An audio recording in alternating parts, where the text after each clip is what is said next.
Well, with 11 points ahead of Liverpool, that is the team which goes by the names of Arsenal. Liverpool is looking to go ahead to a side which goes by the names of Emirates to see to it that they really save their season, because if they lose to Arsenal, they'll be 14 points behind Arsenal, and that will be a very huge run or a huge gap to close by Liverpool, especially according to the way they are really struggling this season. But remember, Liverpool have only played 7 games and Arsenal have played 8, meaning that Arsenal has gone ahead to play one more game than Liverpool. And if at all Liverpool wins their game in hand, they'll be how many points now? They would have been 7 points behind the team which goes by the names of Arsenal. So it shows you that everything is not yet done. It looks like it's hard.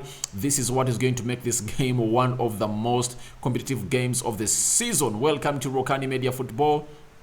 How are you guys, and where are you watching us from? I go by the names of Rokani David. Smash the like button, comment and share. If at all you're watching us for the very first time, lower right bottom corner and smash the subscription button, and after hit the notification bell that will enable you get notified each and every time I upload a video onto this channel, and that is the Rokani Media Football. Now guys, you know that Arsenal is topping the table with 21 points, 8 games played. They're a point ahead of City because City has played 8 games and they have 20 points, and obviously Arsenal are trying to go ahead and really win this game of football after playing against a side which goes by the name of Spurs and winning it by 3-1. They are again having another hard game at the Emirates. They are going to face a side which goes by the names of Liverpool. Liverpool has been a struggling side amidst it bringing the likes of Darwin Núñez, Calvin Ramsey, Carvalho, and a player who goes by the names of Luis Diaz, who really joined in January.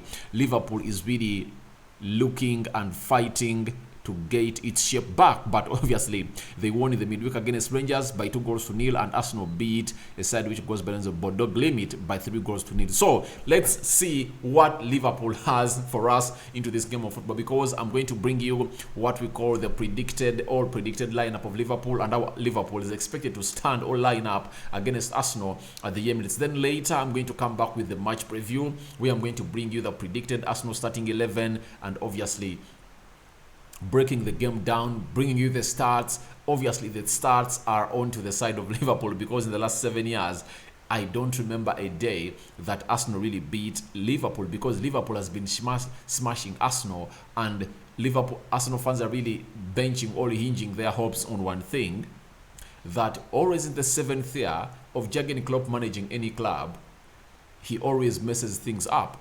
At Mainz, everything went down in the 7th year and went to Borussia Dortmund. Borussia Dortmund in the 7th year, he really left. So Liverpool fans believe that this being a 7th year of Jurgen Klopp at Liverpool, he's going to bottle up things, and that's why Arsenal is going to get Liverpool rattled. That's it, and that's their game plan. Let's wait and see what they really have for us into this system of play. But this is Rokani David, and obviously don't forget to smash the like button close to 100 times onto this channel, and let's see which system that a manager of Liverpool is going to use. He's going to use a system, according to me, of 4-2-3-1.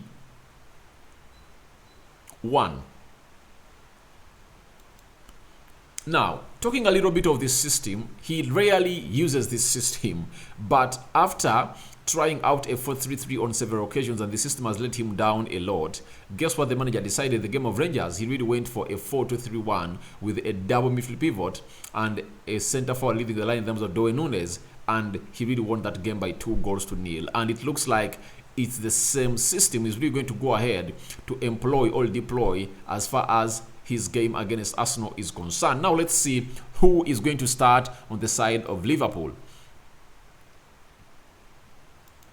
Obviously, Alisson Becker is going to start in goal unless otherwise gets an injury, maybe in the warm-up. But I believe in Alisson Becker to start in goal. To me, he's the best goalkeeper in the Premier League.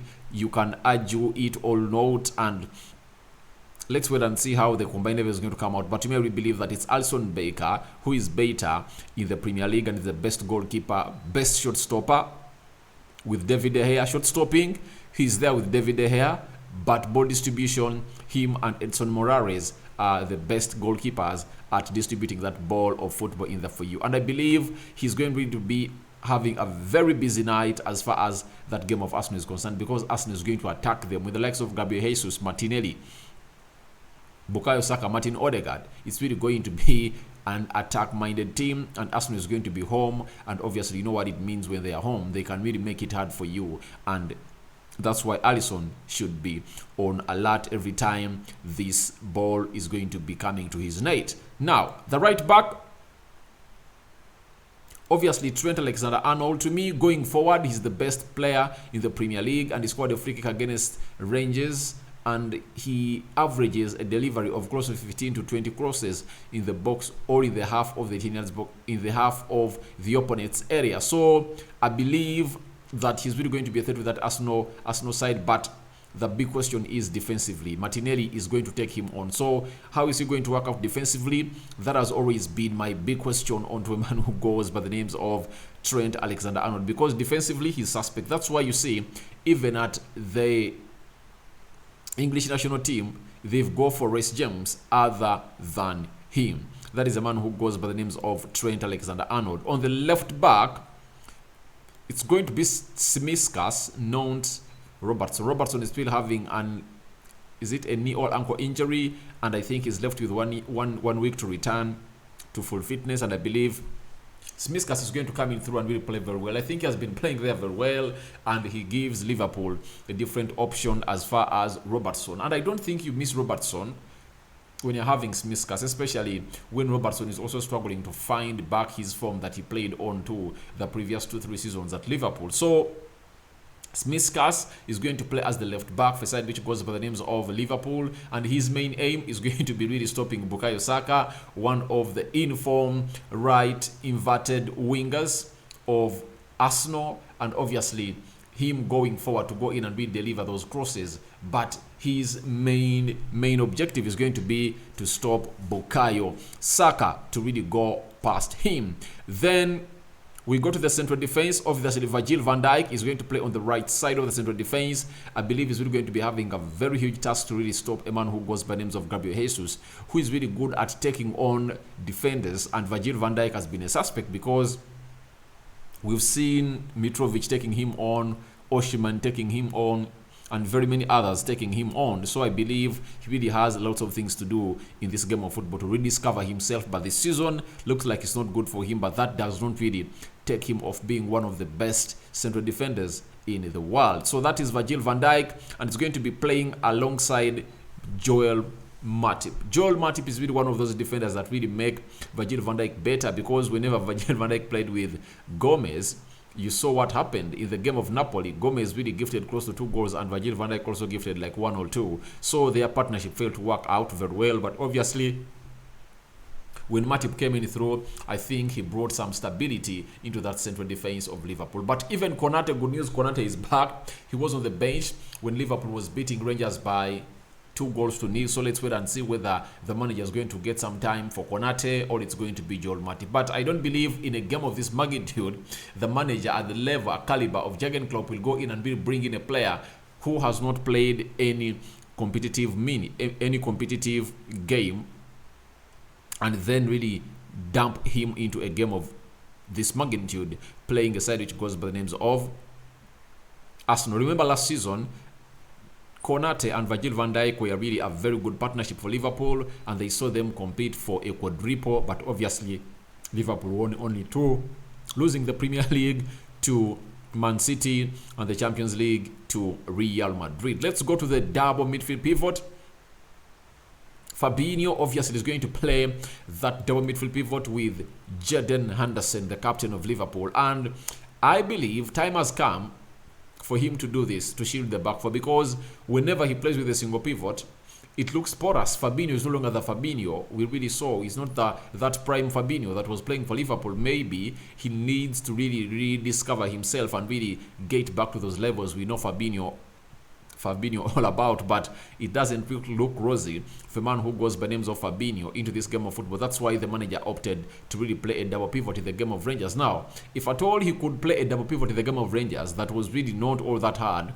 You think he's going to play a double pivot in the game of Arsenal, because that game of Arsenal is really going to be very tricky, because Arsenal is having Thomas Partey, Odegaard, and Granit Xhaka into that midfield. All those 3 are on on a superlative form that is really very much threatening to any midfield into the Premier League. So I believe a double midfield pivot is going to be deployed to stop a side which goes by names of Arsenal to really penetrate through to the central defense of Liverpool that has been really conceding very many goals recently. And their recent game, they conceded 3 against the side which goes by names of Brighton, though they really drew that game 3-3. But for the first half ended 2-0, and second half they came in through and really went ahead by 3-2, and obviously that game was leveled to 3-3 in there. Then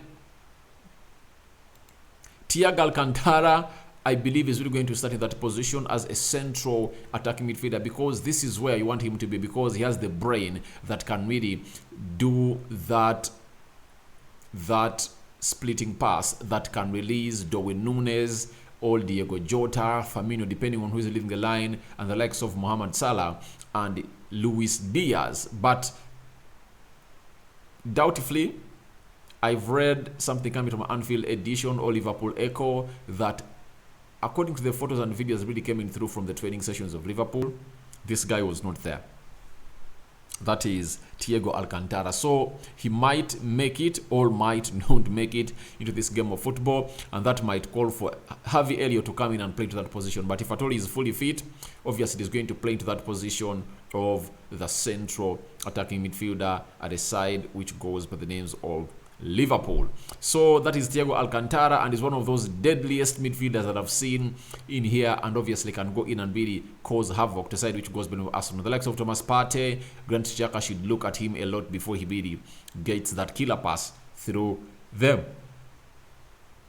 Then Luis Diaz, expect him to start onto the left attacking side of the midfield. That is Luis Diaz, a man that really came up and really fit in that Liverpool team like a glove. Obviously, the season is not struggling, but obviously the entire team of Liverpool is not yet back to where it's supposed to be. And obviously, Luis Diaz is going to play onto the left attacking side of the midfield, where he's really going to look a threat for Ben White, because he has the pace, he has the physicality, he has the shot, and I think it's going to be a very good game tomorrow that we are really going to be watching into this game of football against the side which goes by the names of Arsenal. Mo Salah, obviously the best inverted winger or right inverted wing in the world, obviously struggling to find his form, though he scored a penalty against Rangers, and I think this season has like 3-4 goals, but obviously with some couple of assists, Mohamed Salah is really going to be playing off that side, and let's wait and see what he's going to deliver. For Mohamed Salah, it's self-explanatory. Expect the same thing from him. He will